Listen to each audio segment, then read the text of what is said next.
Hey, everybody. Welcome to the Sackhoff Show. I am Katee Sackhoff. Welcome back, everyone. I am so excited to be here. First of all, I just wanted to say thank you so much for your patience and sticking with me on this journey.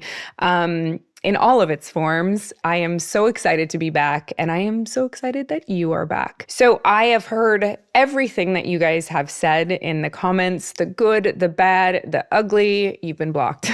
And I will get to those sort of questions in our hindsight. We are going to do a hindsight after this episode, so stick around to the very end.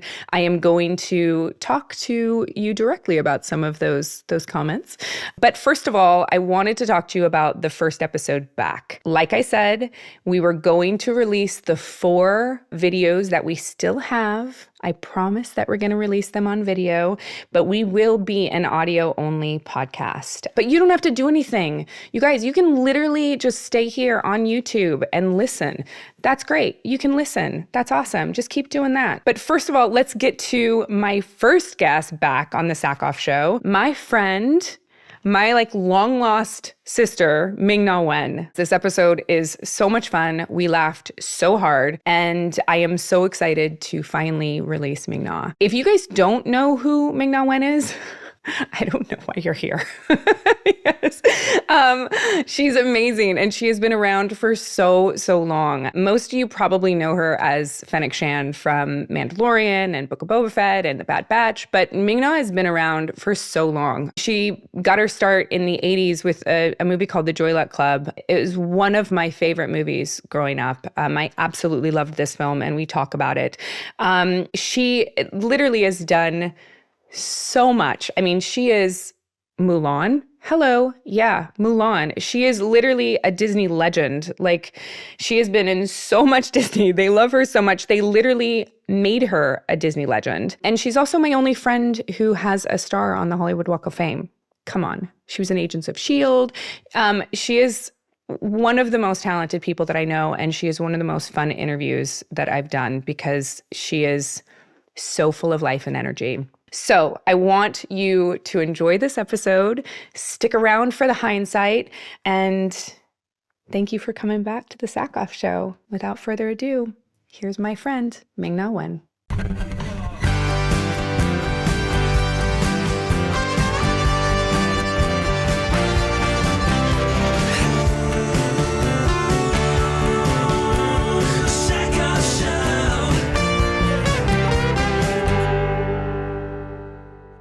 Our guest today needs absolutely no introduction. I am so excited to be sitting down with this person. Girl. I'm going to talk you up. I'm going to talk you up forever. We are talking to Ming-Na Wen. This is the only person in the world I know who has a star on the Hollywood Walk of Fame, who is as smart as she is, has been married as long as she is, has 2 amazing children, is just everything that I aspire to be in life. Even though you told me to do that. Yeah, I did. I would have. It was in my notes. Cash. Right? You said, bring cash. I was like, I brought cash. Don't bring too much cash. We're not in the best neighborhood. One of the things we were talking about briefly when you sat down was we have no way of describing who we are anymore as far as our personalities. Type A doesn't do it. No.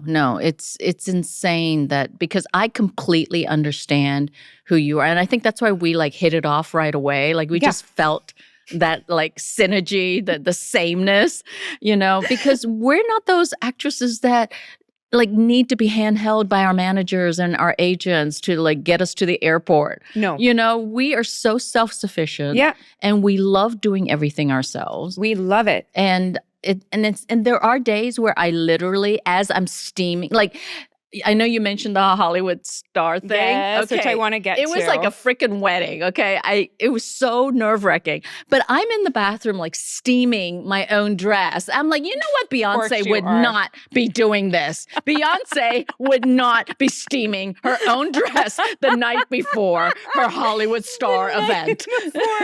And probably, knowing you, it was probably something you picked out yourself or you purchased yourself. Well, you know what? Or did you actually borrow something? No, I actually had my friend Mark Zunino of 20 plus years, whose this amazing designer. He was like a designer for like Dynasty and Cher, and just he is the sweetest, most amazing human being. And so for this event, I'm like, Mark, listen, whatever it costs, I want you to design my dress. I want it like old Hollywood glam. That's you. And just like to have you be a part of that day. And he's like, honey, I'm going to do it for free. I mean, what the hell? Like, he was really so unbelievable. And, you know me, I'm like, no. Of course not. No, you can't. And he refused. Really? So he gave me 3 designs.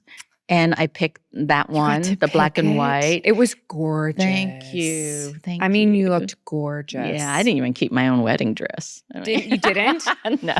I kept mine. Yeah. Yeah, I have it in a box. I might have it in a box, yeah. I don't know. I have this thing in my head that I feel like, because we got married in Vegas. Oh. And then we did our wedding at our house in our backyard. Oh, so you guys eloped too? We eloped. See, we did. So we eloped. Girl. We did. We did too. And I got married in flip-flops and shorts and a tank top at the Little Chapel of Crystals in Vegas. Oh. And then we had a big wedding in our backyard. But part of me wants to cut the dress off because it's this gorgeous like French silk, stunning dress. But if I cut it off to be like a T-length and we go to Vegas every year, I could like play the slots in this dress and just actually wear the dang thing. Yeah, why don't you? I might.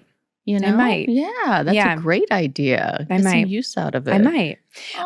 So talking about personalities, I want to go back to because I think you have been in this industry for so long that I think everybody can remember something you've done throughout their life that they were like, oh, I remember her in that. I loved that. Yeah. But what were you like as a kid? Like, did you have this same energy, the same positivity, the same drive and ambition when you were little? I think so. I don't think I've really changed that. I mean, the only thing, I don't know, I was always a nerd. I was always the geek girl. I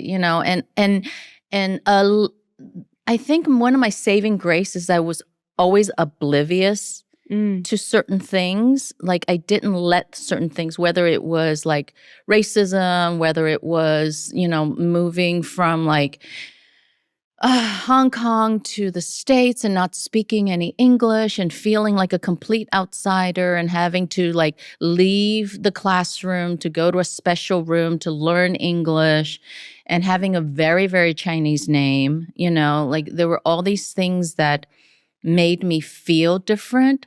But I was never told that I should hate myself for it. You know what I mean? Did your parents like shield you from that in a way? No, they were too busy working or trying to figure things out. Like my mom didn't speak any English, but she went from being a single mom in Hong Kong, working like 3 jobs to raise me and my older brother.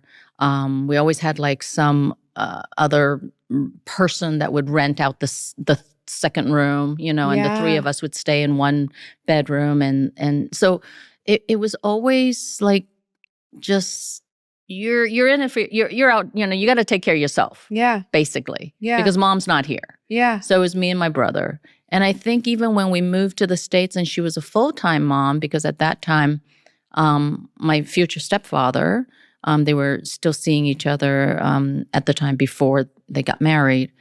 He was able to provide. Yeah. So I think that was the happiest time for my mom. And then when we moved to Pittsburgh, she had to be a full-time restaurateur with my dad. Right. And, restaurant business.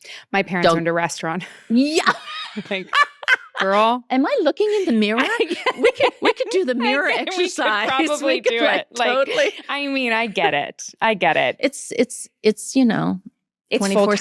It's 24/7. It's like having another kid. I still smell Brasso, the cleaner Brasso. Yeah. When I close my eyes sometimes, because I, as a child on the weekends and after school, sometimes had to clean all the brass throughout the entire restaurant. Oh my gosh. So my little hands covered in Brasso. And I love the smell of it. It's like I get a Oh, high you from it. love the smell of it. I do. I'm like that addicted explains to a it. lot. That's where my personality came from. I don't know where yours came from, but I'm huffing Brasso in the bag. It's great. Amazing. It's fantastic. That's amazing. Yeah. Yeah. I mean, it's a tough life. It's a really tough life. You know, and I was waitressing and helping, like when I guess my parents didn't know that there were child labor laws, you know? You're not supposed to work at like 12, 13 years old. But I don't think child labor laws existed like when we were a kid. Like I think when we were kids, like when I was a kid, I was like 13 years old. And even if it was, it wasn't enforced. No, it wasn't enforced because at that age, like at 13, they're like, go on down to the grocery store, get a job. I'd love for you to go get a job. Yeah. So like we had jobs. Like that's sort of what we did. Exactly. And before that, when it was illegal to hire us, we worked for my dad. Exactly. And didn't get paid. No. Well. Like we were sweeping out construction houses and like, oh wow. I mean, we like were put to work. Yeah, yeah. But it's great. And I think that's where our thing of we need to do it ourselves comes from. Absolutely. Because one, we get satisfaction out of it. And two, we know we do it better than anyone else can. And it would really piss us off to hire someone and spend that money and watch them do a shitty job. And then you have to go back and fix it. So I want to go back to when you were in Pittsburgh, you graduate from Carnegie Mellon, or you decide to go to Carnegie Mellon. What was that decision process like? Did you always know that you wanted to be an actor? What sort of drew you to this life? Yeah, I mean, I think I was one of those lucky few that always knew what she wanted to do at a very young age. Mm. So, and my mom equates it to fate in that, like, she reads faces. I don't know if you know any of that. I don't know anything about this. So, you know, the shape of your lips, the shape of your face, how your eyes droop, how your eyebrows are shaped, whatever it is. Like, there's certain things in features that can dictate who you are. This is amazing. Yeah. And in a way, if you really think about it, right? Any evil characters always have certain features, whether it's like weird eyebrows. So there is something to it. And I think who you are can manifest into your features as well. And so for me, I had, a high bridge, which is not normal. Like a lot of Asians have flatter noses up here. And so she says that my nose ascends to the stars, so I'll go into the arts. And so she did everything she could to dissuade me from going into the art, because for the Chinese, it's like, good as hobby. So what did it look like with your mother trying to dissuade you? Was she like, here's a law book?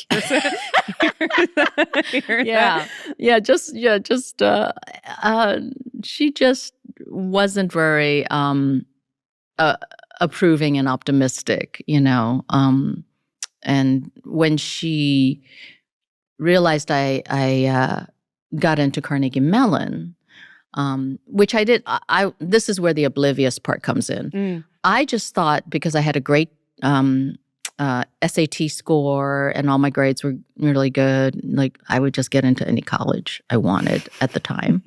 I didn't realize with Carnegie Mellon's drama program, you have to audition. I mean, there was an audition process, but I just thought it was for fun. Like it was a workshop. It's as long as I've known you, which is not that long, and as like you are so smart. I'm smart in certain things. But there are moments. So many. There are moments where like you will say something. I'm like, Ming-Na, that is oblivious.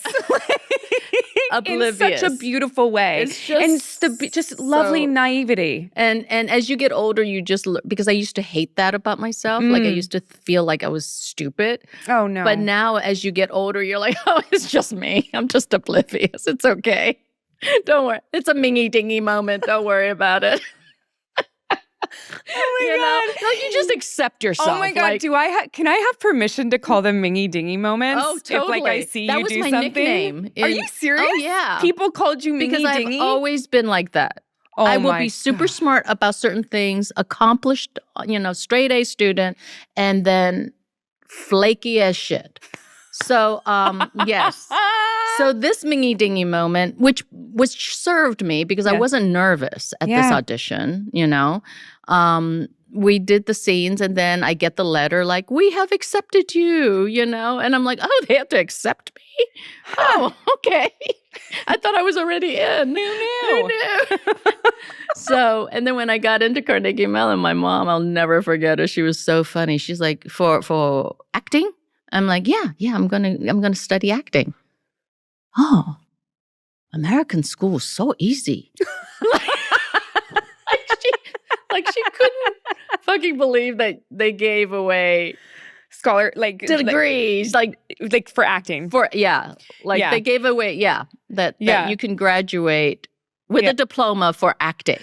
Well, talk about easy though. I mean, you've talked about the Carnegie Mellon program being really hard. Yes, and I'm learning from my kids and my husband now that it was a very unique program because literally we had classes from 8 in the morning, voice and speech class, to then stage combat, to dance, to theater history. And then you still had to take your regular classes, philosophy, English, whatever.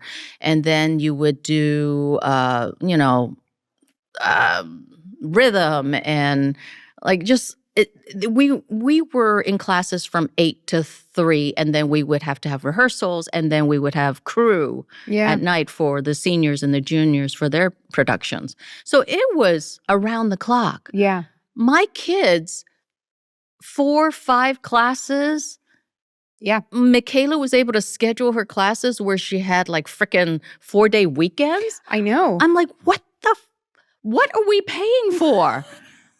What? It's true. What? It's 3 days a week you're going to college? What? And you're living in the dorms? No wonder these kids come out and they're they drank their way through and they're they barely graduate. Because they have too much time on their hands.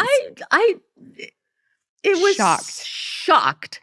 I'm like, damn. And Carnegie Mellon was not that. It's so expensive now. It's $65 for tuition and then another $20 for room and board or something. It's so expensive. I had a scholarship, and so I think my parents forked out maybe $10,000 a year or something. I'm like, damn, I got my money's worth. Wow. Yeah, they're honoring me actually in a couple of months. Yeah, an alumni award.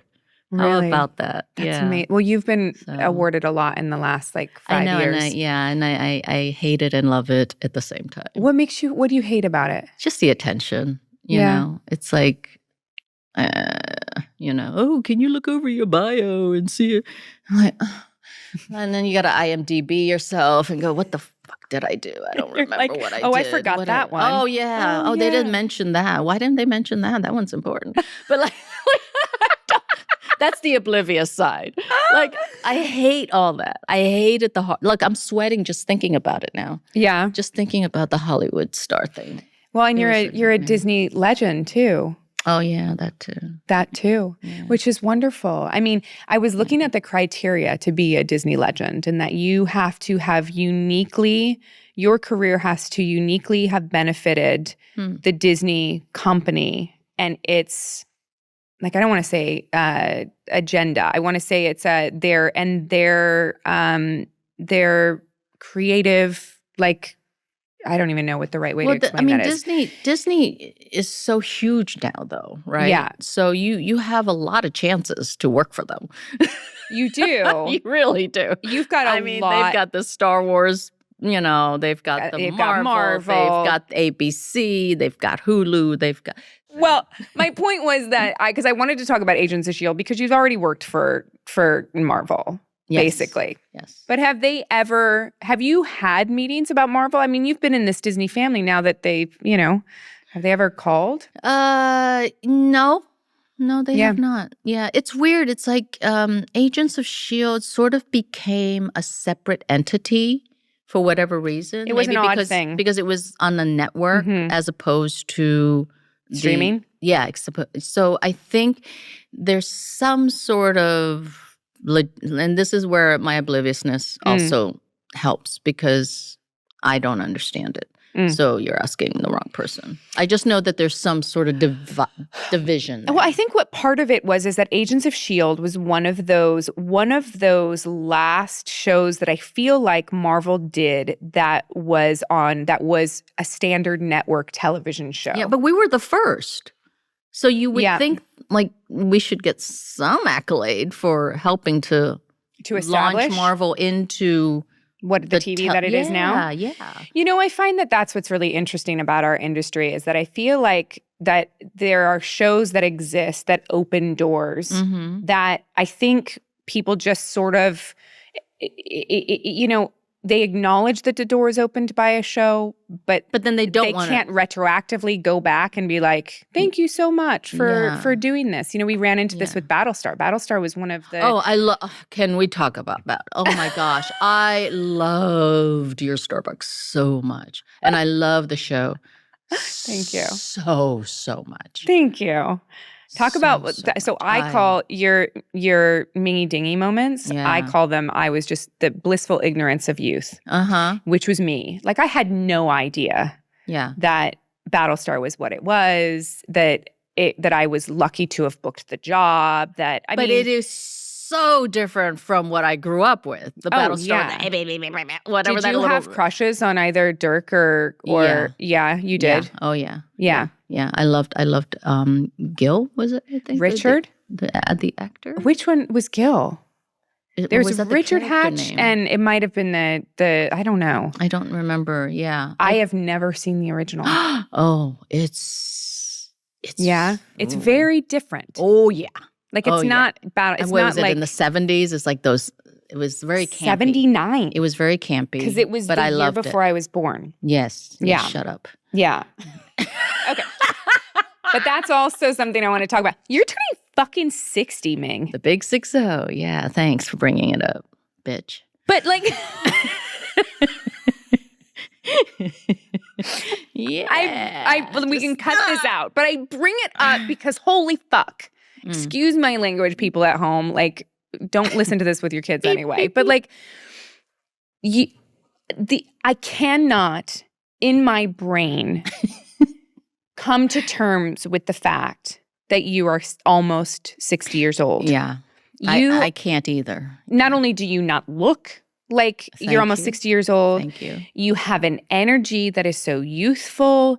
Your career is ascending. Oh, which thanks. All of these things that we don't in our society associate with women of a certain age. It happens to men, right? Men, as they get older, their career gets better. Yeah. And they're seasoned. They've have a body of work that brings them up, several levels, and I think it's high time that it happens to women, and I'm seeing it more and more. And if I can be one of those and continue to pave that way, then I don't know. I think genes have a lot to do with it. Taking care of yourself have a lot to do with it. Being oblivious and happy and not allowing negativity and toxic energy to eat you up is really vital, But yeah, I'm very grateful for it. And it's,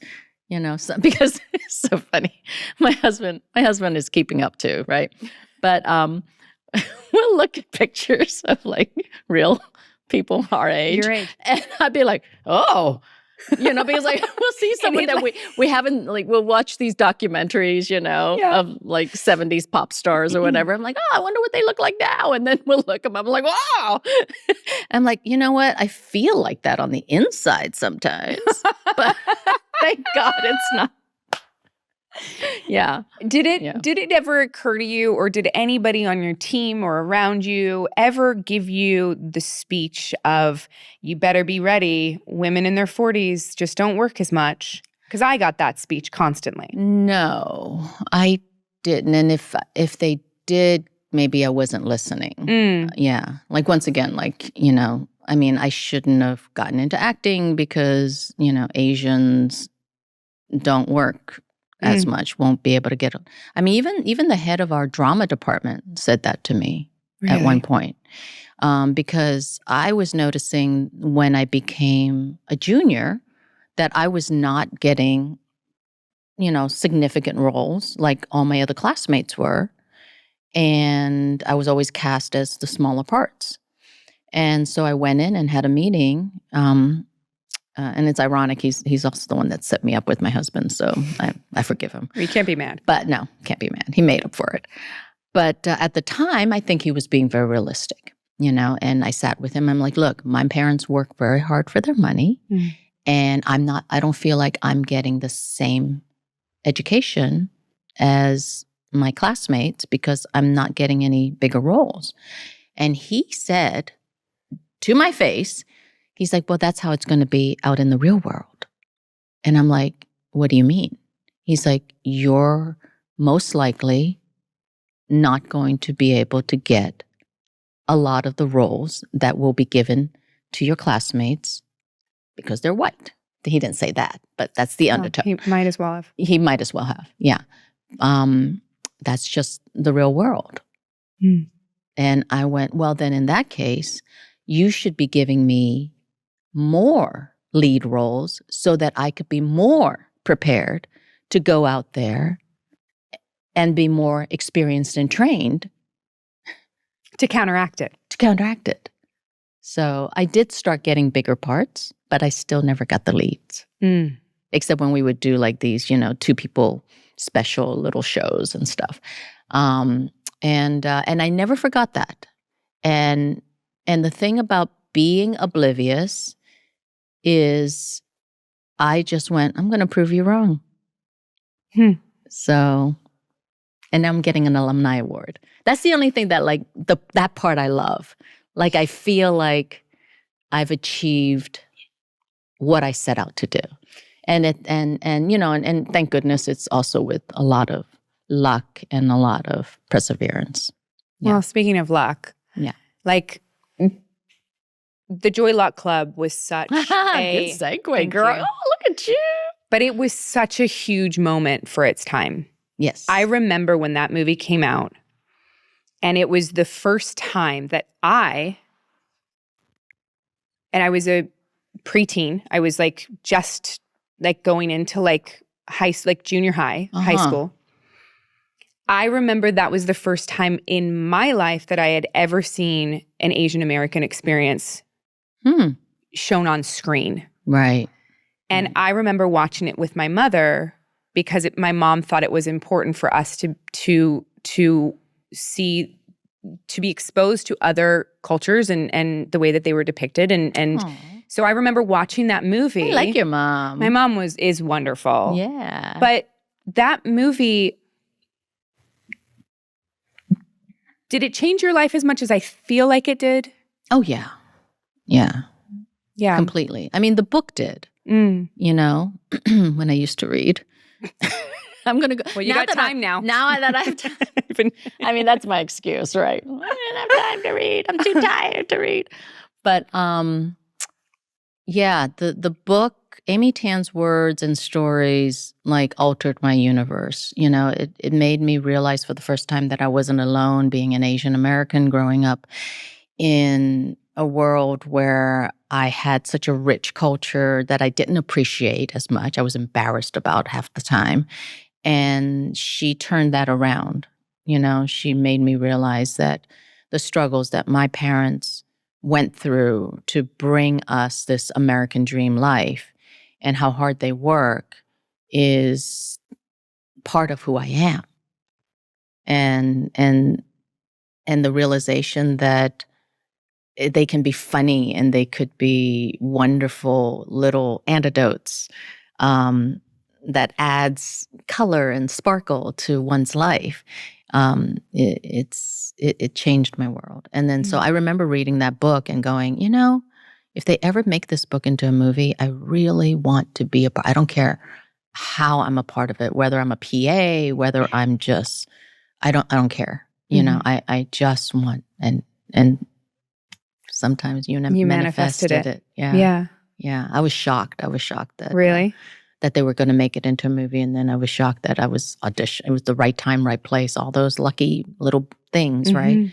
And that it was down to me and another actress, and we had a conversation, and I spoke from the heart because June was so much me in so many ways. I mean, she was more of a wallflower in how she dealt with her generational and cultural issues. And I went the opposite. Like, I would be gregarious and, like life of the party but then on the inside, we were both the same, and really, truly introverts. Yeah. And so it was an amazing time. And I have amazing friends that are everlasting. They were there for the star ceremony, and it just made it so perfect. I was hoping that Amy could, but damn, talk about inspirational. She's in her, I won't say how old she is because I respect people. Oh, Katee. my God. I'm joking. I'm so sorry. No, I celebrate every year. I celebrate being the big 60. I don't, it's like, it's out there. You just, it's out there. I mean, if I look as good as you do when I'm 60, like I will tattoo it on my forehead. Seriously. Like I have similar moments at 43 going like, I, similarly will look at photos of people sometimes that are my age and be like, I feel so much younger. That's right. And you are. I think us being actors, we have to take care of our instrument, right? I think so. We have to polish it up and shine it out every now and then and make sure that it's in working order, right? I mean, God help me. Yeah. But yeah, so I think, she was like busy. She was flying somewhere. She had like conferences and a book. And I'm like, okay. But it was, Tamlin, Tamita, Lauren Tom, Rosalind Chow are the most wonderful, genuine people. And they were cast so perfectly for the roles in the Joy Luck Club. And we had an incredible time making that film. We knew it was something special and unique, and that it only comes around once, apparently every 25 years. I was going to say. With Crazy Rich Asians. Crazy Rich Asians. Do you wish that, I mean, obviously you would have to, but do you hope that a movie like Crazy Rich Asians, that people will realize that and the success of like Barbie, it's like, not only female-driven movies, but Asian American-driven movies are succeeding at the box office. Yeah. Well, that's the, and that's the thing. I never took it personally that we weren't that we weren't getting the leads back in the days, right? Because for me, it was always about the economics, and I always knew if more films with Asians or television shows became successful and made money, there would be more of it. It's true in the rest of the world, in Korea, in China, in Japan. And everything's more global now too. And I think that is helping tremendously. Yeah. And then comes Mulan, like pretty much like right after that, right? Or did Mulan come first? No, before Joy Luck? Because Joy Luck Club was like my citizenship into Hollywood. Yes. And then I came out here thinking I was going to stay for pilot season, hang out for like 3 months because I wasn't really into the LA scene. I love New York so much. And all my New York friends was like, we'll never see you again. I still feel like you're not into the LA scene. Either am I. Like it's not something that... I'm a New Yorker at heart. Yeah, for sure. Yeah. So then Mulan but I did comes. come in, I auditioned for that and booked it, of course. And it's so weird, like the Joy Luck Club, I think it was like As the World Turns, Joy Luck Club, and Mulan. I was visiting my parents and I got the news in my mom and dad's kitchen. Isn't that wonderful? Yeah, it's weird. It's weird. It is but weird. Like such wonderful ways to celebrate with your parents who still, American school's so easy. It was worth it, Mom. It was worth it. I worked my ass off.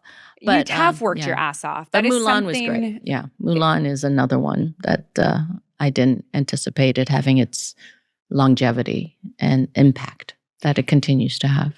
Mulan has such an impact on so many young girls and young boys as well. Yes. But and then grown-ups as well that saw the movie. Yeah. Mulan is a phenomenal story. I love Mulan. Ginny loves Mulan. Oh, like she loves the songs and she loves it. It's such a great animated movie. Did you tell her you're talking to Mulan today?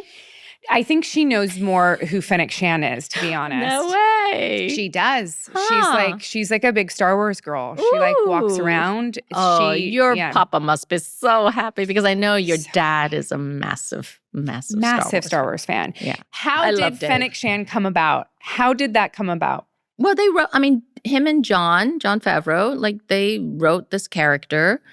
And again, it's one of those like, I want to manifest winning lotto because somehow, like, I've been wanting to be in Star Wars for 4 decades. And I was and it's with Tamlin, my darling Tamlin. She knew what a massive Star Wars fan I was. She introduced me to Deborah Chow. Yes. Who was working on Mandalorian. And I had no idea what Mandalorian was at the time. And we were talking and, I love Deborah so much. And she's like, you know what? I'm going to mention you to Jon and Dave. And she did. And, and then I'm sure at the same time, my managers and my agents were doing the same thing. So they were like, oh, let's bring her in. And so they actually... they just offered me the role. They I didn't have to audition for it, which is such a godsend because I hate auditions so much. Do you not hate auditions? I hate recorded auditions. I love in-person auditions. Really? Okay, God, I hate all of it. Oh, God, I love it. I don't know how I ever continue to work. I hate it. Well, now I am surprised I work because of the stupid taped auditions. The taped audition is horrible. It's the worst thing that happened to our business. Yeah, and it fills me with so much anxiety and negativity. Me too. Like, why? I'm an actor. I am not an editor. I am not a And then don't you do it for like 5 hours? Yes. Like over and over and over. And then at that point, you don't know which one is good anymore. No. Yeah. Not at all. And then you just send one. And then I usually call my agents and say, are you sure they only want one or can I just send 3? I don't even know at this point. I don't even know. And then you don't get feedback anymore. They don't get feedback. You don't even know if they watched the tape. Yes. There was a time when you would get a feedback. At least. Especially when you were at a certain level in your career. We're going to go taller. Oh, we're not going Asian. We're not, as they say, we're not going in that direction. I'm a direction, apparently. You're a direction. Turn left. Trust me. Yeah. I do understand. I do understand. It's for a long time in this industry when I first started, very, very different experience. But I was very different. I was back in the 90s when I started in this industry, being my size was not okay. Interesting. And so I was tall, the big lanky, beautiful. Thank you. Wasn't the thing? Yeah, no, I was the alternative girl. I was let's dye her hair pink. Or if we need to hire somebody that's overweight, we'll call Katee. If we need to, I was the other choice. Wow. For a long time, until Battlestar. And then it changed the way people saw me. So crazy to me. Yeah, it was very strange. But isn't it true? So that's why, I never used being Asian, being a woman as an excuse. Or even now, a woman of a certain age as an excuse. Because it's like you could be blonde, beautiful, tall, and strong, and still wrong for the best cheekbones in the entire universe, and not get hired. The cheekbones popped out when I got old. Oh. I lost that baby fat. And those cheeks, all of a sudden, people started commenting on my cheekbones. I was like, I didn't think I had cheekbones. All of a sudden, they popped out. I don't know where they came from. Yeah. I'm trying to remember did you have My face was more round. I lost baby fat in my 30s. Huh. Yeah. Or the skin started to sag enough that the bones popped out, darling. Well, you can do do you do facial yogas? No. Yeah. What is facial yoga? Facial yoga is like you could do I've seen you do these things on set sometimes. And smoothing out and and just because there's muscles and fat pockets and in our face too. It's no different than True. I don't know about my boobs though. My boobs are starting to sag. I got to start doing some boob Mine have been exercise. saggy for so long. Yeah, the breastfeeding. I didn't do the breastfeeding. Oh, that's right. That's right. I didn't have to do any of that stuff. So it doesn't matter. It's just gravity. That's just age. That's just sucks. like my grandmother. Sucks. Not to change the subject because I do want to get back to Fennec Shand. My grandmother. Oh, is that what we were talking about? I totally forgot at this point. Okay. At the end of her life. Yeah. Was sitting on the edge of the bed with my mother. And my mom was helping her get dressed and she was in her underwear and she's sitting next to my mother. Yeah. She's grabbing her boobs and going 25, 85, 25, 85. Oh my God. Just funny. That's funny. Like I can go 25, 45. Well, I'm not 45 yet, but close enough. Yeah. So Fennec Shand, you get the role.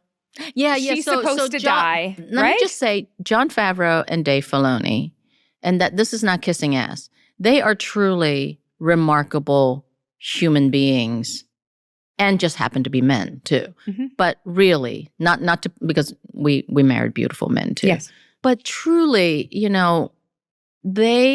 we spoke for like an hour about Fennec, and I had certain issues because she was supposed to be this like legendary mercenary assassin, and then she gets killed off by this punk, right? I'm like, what is that? How is she legendary, or how is she like a badass? Explain this to me, because I've been playing a badass for 7 years. Yes. And yes, I know what a badass is. I say this all the time. No. So that's why she got handcuffed. Okay. So that was like, but they listened, and we were able, like, after I spoke to them I said, you know what? I don't care if she like gets killed by a mouse. Like, I want to work with them. They're just incredible. Like, I knew John from way back, but we never worked together. When did you meet John originally? I don't know. I think we met for an audition way, way, way, way back. And at that time, I think he's friends with Jonathan Silverman, and they might have been working on something together because Jonathan and I had worked on a sitcom called The Single Guy. Mm-hmm. He's lovely too. I haven't spoken to him in a while. Should check him out.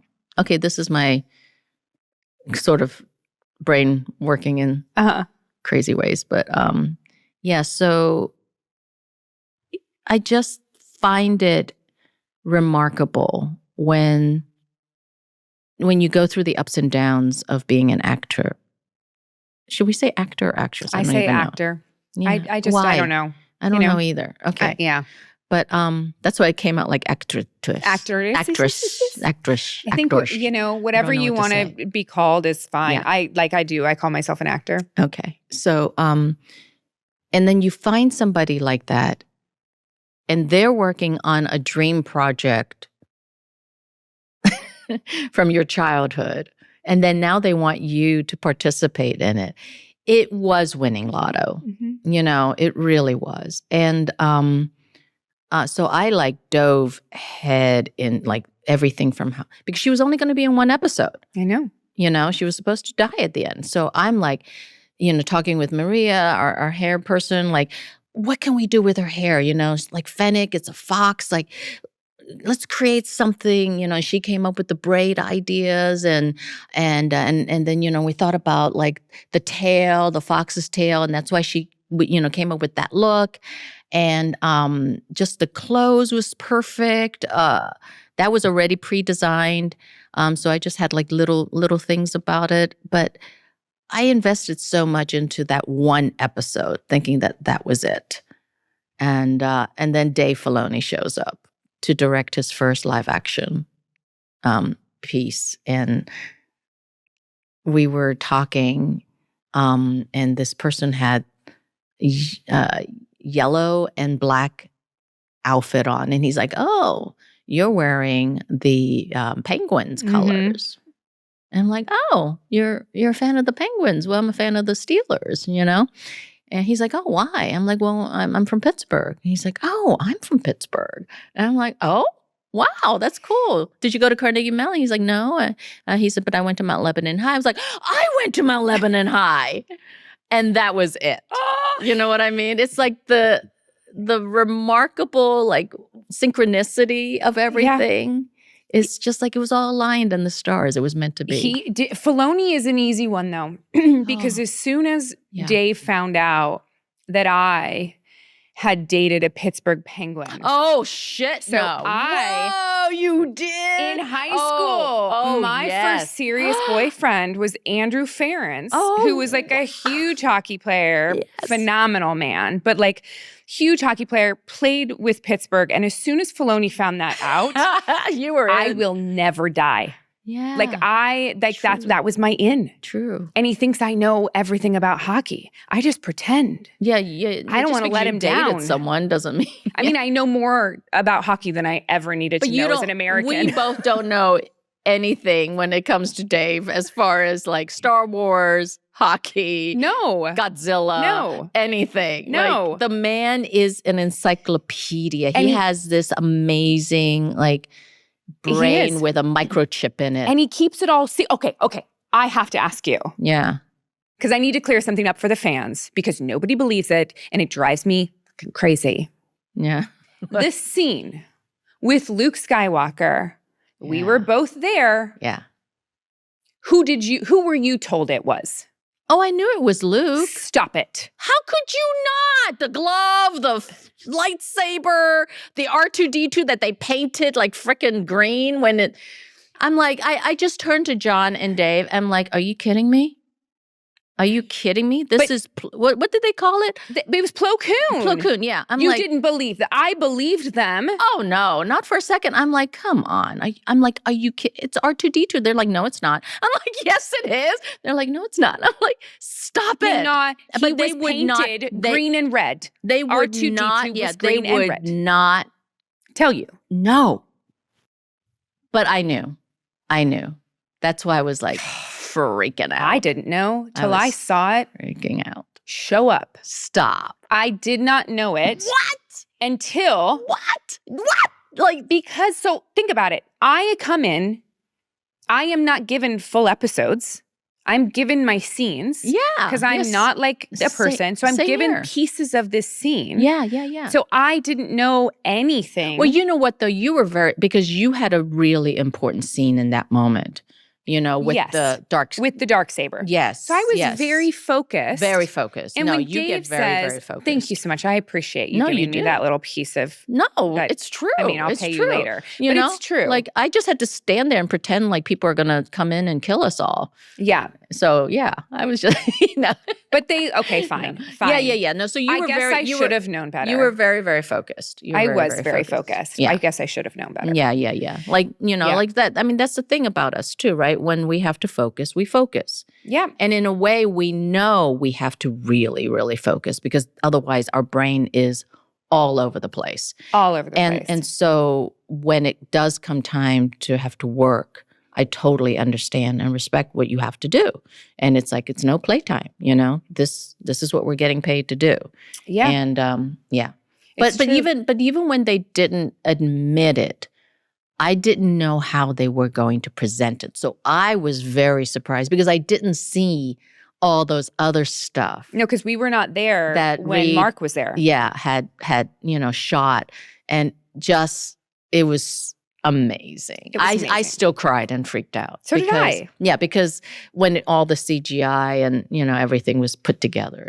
I immediately got angry and was texting Filoni for lying to me. I was so upset. I was like, I can't believe you lied to me. And he's like, are you having a good moment? Like, are you enjoying watching it? And I said, yes. And he said, you're welcome. That's Dave. So then that's Dave. You get Book of Boba Fett. Did you know, because this is another one of those moments where you said to me, I was like, Ming, like, this is amazing, Ming-Na. You are on Book of Boba Fett. And you were like, I had no idea. Mm-hmm. You were like halfway through filming or something until you realized. No. Okay, that is BS. Okay, what's the story here? It didn't take me that long to figure it out. How long did it take? That is like really pathetic to try to admit that I didn't know. What did you think? Like you and Tem were just around all the time that no one else. I mean, okay. It is a big machine. Fans don't realize that nowadays, to keep the secrecy, all our scripts are like named other things, right? Mm-hmm. So when this came about, because my managers and my agents also didn't know. So I am not in this alone. Okay. They thought I was being negotiated to be a regular from Mandalorian season 3. Okay. So I'm like, oh my gosh, that's amazing. Yay. And then the name had changed, but I just thought because maybe certain fans already found out or you know how they do those behind the scenes and you see the name Huckleberry. It's like Huckleberry or Foundry or like all these weird names. Yeah. So I thought they just changed the name of the production for season 3. Yeah. So we went into negotiations and, it's for the same character. So whatever, yada, yada. Yeah. Didn't think anything of it. Until I got on set with Tem. And seriously. Did Tem know? Like, oh, of course. It was his show. I mean, it was your show too. So, I know. I'm the female lead, but okay, that's beside the point. This is where Oblivious is like at its absolute high mark point. So I'm kind of proud of it. I really am. Because you should be. Would go on set and be in a show and not know what show they're on? Only you. Only me.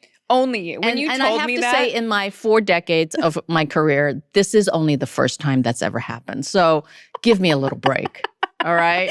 I just love this story. I think but I have to tell you. Okay, so here I am on set with everyone working. And I have to, there were a lot of crew members that also did not know. Okay. So I'm not in this alone, okay? But granted, I was the female lead. So I'm on set and we're working and Maria comes up and she's like, so what's it like? Maria's our hairdresser. Yes. It's a hair designer. And a crew guy came up to me too, so do you know the name? Because at that time, we did not know the name of the show. Oh. It was not called The Book of Boba Fett yet. So he was like, so what's the name of the show? I was like, Mandalorian 3. And he's like, oh, come on, Ming. What's the name of this show? Mandalorian 3. I mean. Yeah. And he's like, you don't know? I'm like, what do you mean? What? Like, I had it was like, who's on third? The conversation and he went, Ming, this is your show with Boba. I'm like, what are you talking about? Literally, that was the conversation. I learned on set. I went to Tem and I'm like, Tem, like a 5-year-old.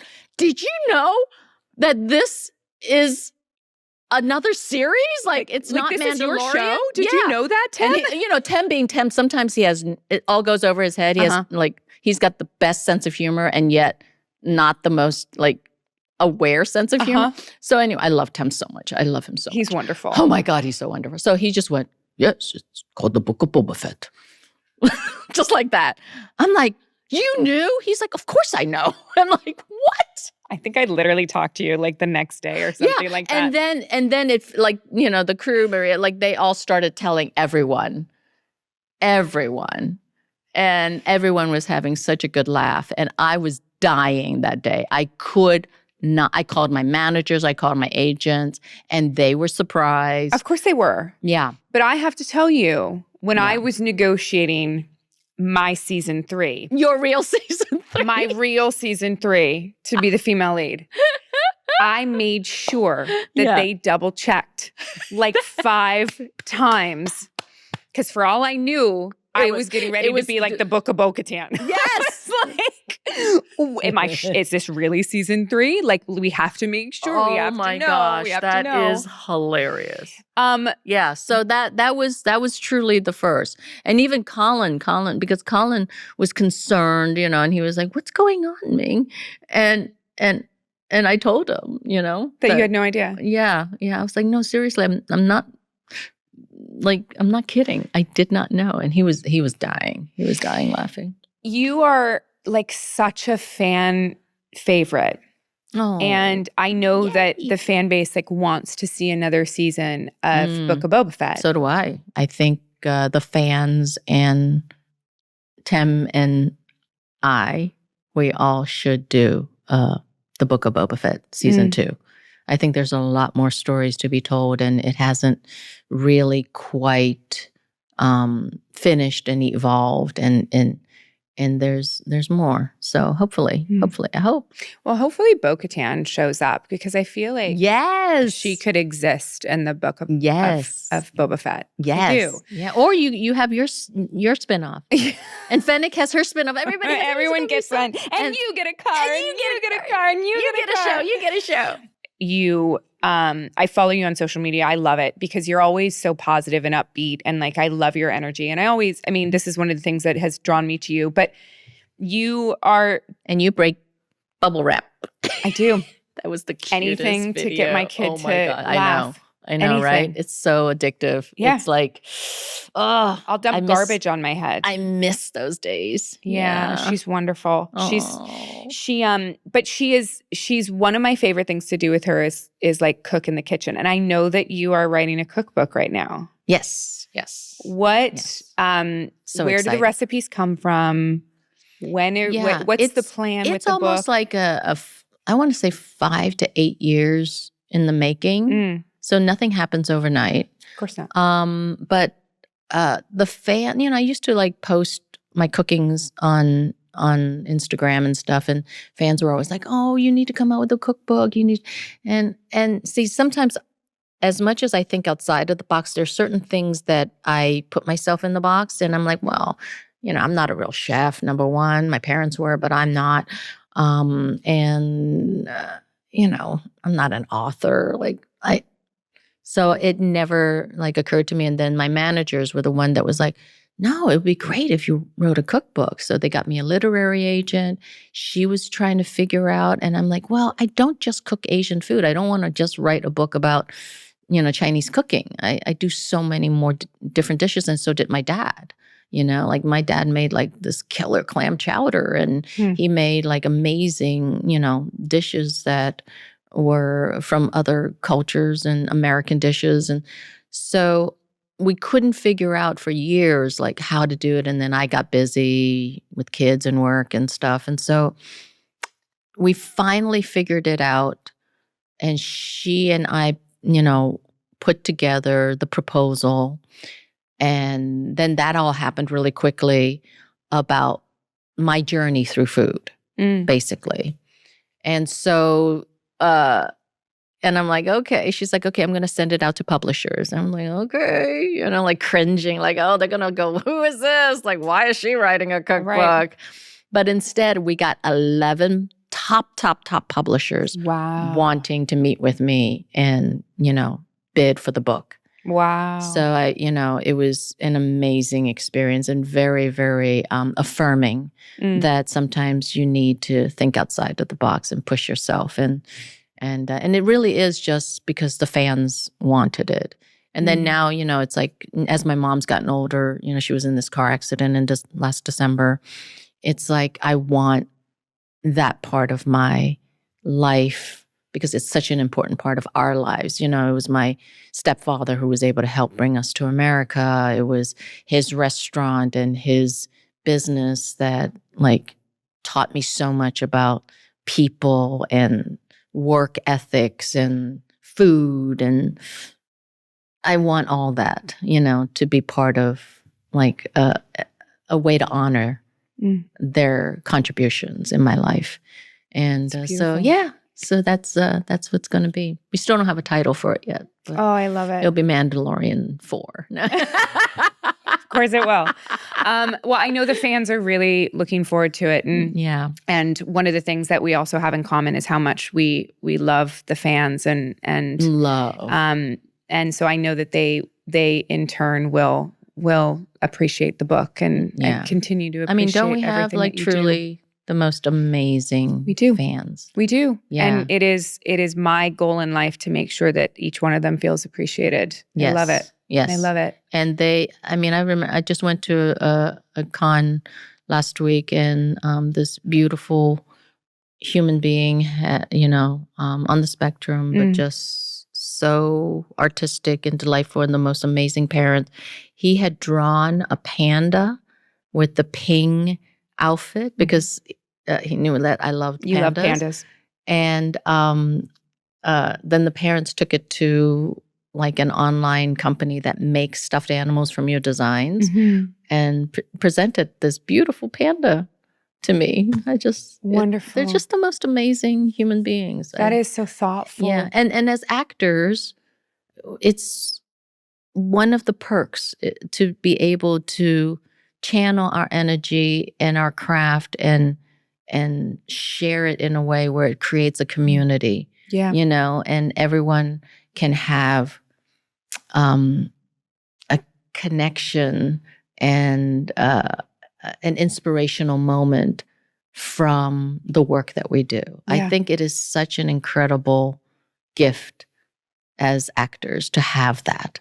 I cannot ever not appreciate that. And I don't understand actors who don't appreciate their fans. It's like, what are you doing it for then? Yeah. I agree. I don't 100%. understand.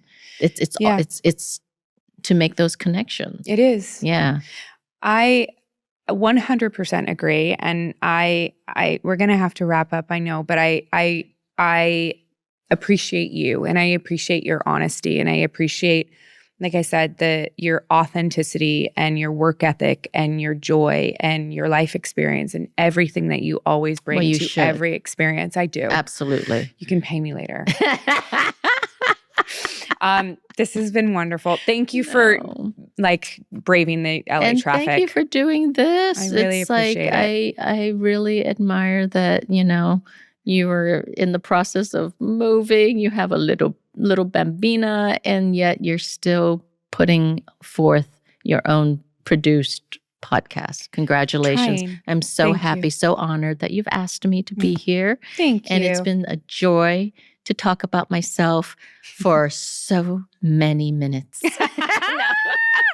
No. Where can everyone find you? On Instagram? Don't look for me. I'm going back into my little hole in the world. Stop paying attention to her. The introvert in me will now be present and happy. I love it. No, I love you. Thank you so much for coming. Thank you for listening. Like, subscribe, and we'll see you later.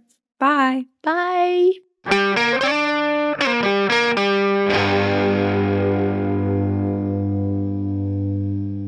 Hey everyone, thanks for sticking in there and coming to the Hindsight episode for Ming-Na Wen. I'm so excited you made it this far. I'm just kidding. That was an amazing episode. And I loved every second of it. I feel like I owe Ming-Na money, and she also called me a bitch, which I am wearing with pride, because I literally can't believe that Ming-Na, she's going to kill me again now, because I'm going to hammer it home, you guys. She's 60 years old. God, I'm going to get a phone call from her and her people, and they're going to be like, you're dead, Sackhoff. But it blows my mind, because she's just such a youthful woman, and she's so filled with this energy that in my mind, stereotypically, I just don't associate with women of a certain age, which I guess I'm getting there too, you guys. I'm 44. It's fine. But it was really wonderful to talk to Ming-Na about work and life. And I love to hear about her relationship with her husband and how they're dating again. It's just so many fun things that we touched on in that episode. So I hope you enjoyed it. But we're going to try something a little different for this one. Instead of doing a normal hindsight where we talk about the episode, I'm going to talk about the announcement episode, because you guys sent so many comments, and I wanted to sort of talk to you about what the show is now and what I hope it's going to be in the future. I want to start out by saying we have set up a Gmail account called thesackhoffshow@gmail.com. Send your comments there because I want to see them. I want to see the comments. Send your questions, send your comments, send everything to thesackhoffshow@gmail.com. And I'm going to read everything, and we will start incorporating those questions into our hindsights and things like that, which I'm really excited about. Again, I want to remind you that we are going to audio only. You don't have to do anything. You can still listen here on YouTube. So like, subscribe, do all that stuff. But we will be moving to audio only. So I wanted to talk to you sort of a little bit about what I'm doing on the show now. I almost wanted to call the show like Have Microphone Will Travel or something like that, because what I've started doing is I have all the equipment. Sorry, I just choked on my dog's stinky ass. I'm really sorry, you guys. It's so bad. It's so bad. Happy. Oh my God. Okay. Have Microphone Will Travel. Have Microphone Will Travel. I have all of my sound equipment in a backpack, and I'm sort of like a one-woman show, like knocking on people's doors. FYI, of people's houses I've never been to before. I'm just like knocking on the door and being like, hey, I'm here. Not like without an appointment, like I'm showing up, but because they know I'm coming. That would be really weird if I just like showed up at like Kevin Smith's door and was like, first of all, I know you're questioning how I know where you live, but you want to do a podcast? That's not what it is. I'm going to people's houses. They're letting me in. I'm setting up, and we're recording the audio podcast in their homes. It's really fun. It's allowed me to sort of have conversations that I don't think we would have had on video, because people are so relaxed because they're in their own homes that we're really just like having these beautiful conversations that you would like have over coffee with your friend. And I'm really, really enjoying that. So I'm going to continue to do more of that. We may at some point go to video again. I don't know. This year, so much has happened. I touched on in an announcement a couple weeks ago on the YouTube and on my social media that our daughter has cancer. And we've been doing that and dealing with that for over a year now. And that on top of a move to Oregon really made the video portion of this really difficult, because I was traveling to Los Angeles and having to meet people at the studio. And so I didn't have as much flexibility as I would have liked. And it just made things more difficult. And so going to audio only really provided me the opportunity to continue to do this show, because I love doing this show, but more on my schedule. And it was easier to get guests because I literally have all my equipment on my backpack. So I could be like, hey, I just happen to be down the street from your house. Do you have an hour? Because I would love to come over. And that's part of the reason. If things in our lives calm down and the subscribers and sponsors go up, then, it might be a little easier to do video because, right now, the show doesn't make money. And it costs money to do the show. So once that maybe gets a little bit better, we might go to video. But in the meantime, it's going to be this. And I really love it. And I hope you stick around for it. So you can, like I said, you can stay here on YouTube. You can go find us on Apple and Spotify and everywhere else you find your audio podcasts. Okay, here we go. I'm just going to move you. No sudden movements. If you missed it, guys, we were talking about my dog's anal glands. Not important. Okay, so you guys, I changed the name. I loved blah, blah, blah, but it was really just out of the fact that I couldn't find a name that wasn't taken, because as one of you so politely mentioned, that this was going to audio only is like basically being canceled, and that that the podcast business is incredibly overcrowded. So I figured because of it being overcrowded, I needed to actually make myself more obvious than just blah, blah, blah. And so I thought the Sackhoff Show was super obvious because there's like 9 of us in the entire world. Literally. I think I could probably count them on 2 hands. Okay, so at Project Noble Cause 9038, you actually asked about my name. Katee blah, blah, blah person. Katee blah, blah, blah person. Yeah, your last name, is it Sackhoff or Sackhoff? Dean Duchess, I have no idea what that says, and I'm not going to say that in German because you never know. Sackhoff or Sackhoff? So my last name is actually Sackhoff.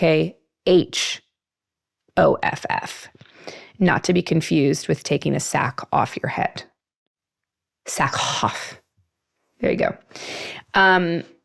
Like me and what's that guy's name? Hasselhoff. Like us, the 2 of us. You guys, so that was the name that I changed. The reason I changed it to the Sackhoff Show was so I would be more visible. Oh, I was just about to count how many Sackhoffs there are in the world. My dad, his brother, my mom, my cousin Troy, his kid, his other kid, my nephew Chasen, me, because I didn't take my husband's last name. Sorry. Did I count my brother? My brother. And I think that my cousin Troy got married and has another baby. 11. There's 11 of us in the entire world. So the Sackhoff Show is a lot easier than blah, blah, blah.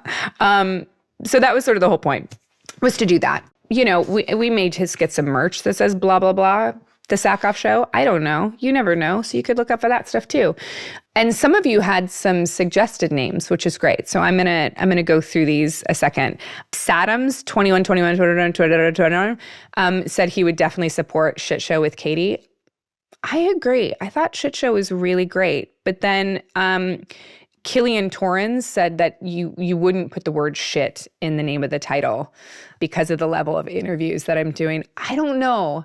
I sort of feel like Dame Judi Dench would be like totally keen on going on the Shit Show with Katee Sackhoff. I don't know, but you never know. So a lot of you liked the Shit Show. What was this one? Step IO1 suggested that I do Bo's Bonding Bonanza or Connections with Katee. We thought about Connections with Katee. That was on the list. James TCA said Starbucking Around. You know, another Jas Lajoff said Talking Frack. So here's the other thing, right? We thought about all these crazy sci-fi names, all of these like Battlestar names, but we didn't want people to think that it was like a sci-fi podcast or that it was like a Battlestar podcast or something like that. So that's why we didn't do that. Somebody said Sack Chat, CG45. That's actually kind of funny. Karate Baker 75 said Sack Time with Katee Sackhoff. So here's the thing about Sack Time and the reason why I didn't do it. But I actually agree with you. It's incredibly obvious and a great name. The reason is that my father has named everything in his life Sack Time. My dad's boat is named Sack Time. He's got a fishing boat called like the Little Sack Time. He's got a cabin that says Sack Time on the mountain. He's got, my dad is, everything is Sack Time and he loves it. He loves it. And part of me wishes I could have done that for him, but sadly, no. Darth Picarat said that the real reason I'm going to audio only is to wear sweatpants. I mean, true, but I kind of wore jeans and t-shirt for every one of my interviews anyway. And I didn't have a lot of makeup on. So, but those are your comments. A couple of you, most of you have been so incredibly supportive of this, which is awesome. Some of you have been really shitty, which is also totally fine. It's your right. It's your right. You can be shitty, and I can also block you. I love it. Anyway, so this is the show. Hindsights will go back to what you've known them to be. I will talk about the episode. I'll talk about my life. I will answer some of your questions. So I hope that you stick around for the hindsights. They will come directly after the episodes now, as opposed to a couple days later. So you can just listen to the entire thing at once: intro, interview, hindsight. And I think it's going to be great. We have some phenomenal, fun guests coming up that I really cannot wait for you to listen to. Some people I've been friends with forever, like Kevin Smith. Some people who I have met once and then was like, hey, can I come to your house? Joel McHale? Sure, Katee, come on over. I truly believe that Joel McHale and I are separated at birth. I can't wait for you to listen to the interview because I truly believe that we might actually be the same person. It's a little weird, but stay tuned for that. And again, send all your questions to thesackhoffshow@gmail.com. Like, subscribe here on YouTube or over where you listen to your audio podcasts, Spotify, Apple, all that good stuff. And I will see you next week. Thank you for being here. It means the world to me, and I'll see you next week. Bye.